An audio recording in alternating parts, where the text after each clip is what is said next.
ശബരിമലയിലെ strong room തുറന്ന പരിശോധന നടത്തി ഹൈക്കോടതി നിയോഗിച്ച retired justice K T Sankaran അറ്റകുറ്റപ്പണി പൂർത്തിയാക്കി തിരികെ എത്തിച്ച സ്വർണ്ണപ്പാളികൾ നാളെ പരിശോധിക്കും. ആറന്മുള സ്ട്രോങ് റൂമിലെത്തിയും പരിശോധന നടത്തും. അമൂല്യ വസ്തുക്കളുടെ കണക്കെടുപ്പിനായാണ് ഹൈക്കോടതി ജസ്റ്റിസ് കെ ടി ശങ്കരനെ നിയോഗിച്ചിട്ടുള്ളത്.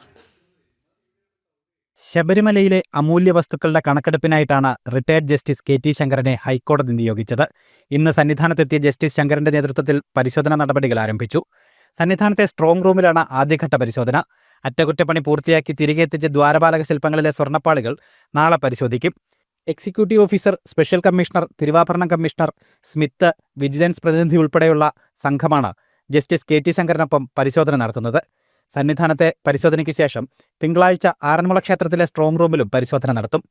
ശബരിമലയിലെ അമൂല്യ വസ്തുക്കളിലേറെയും ആറന്മുള സ്ട്രോങ് റൂമിലാണ് സൂക്ഷിച്ചിരിക്കുന്നത്. പരിശോധനയ്ക്ക് ശേഷം ജസ്റ്റിസ് ശങ്കരൻ സമർപ്പിക്കുന്ന റിപ്പോർട്ട് നിർണായകമാകും.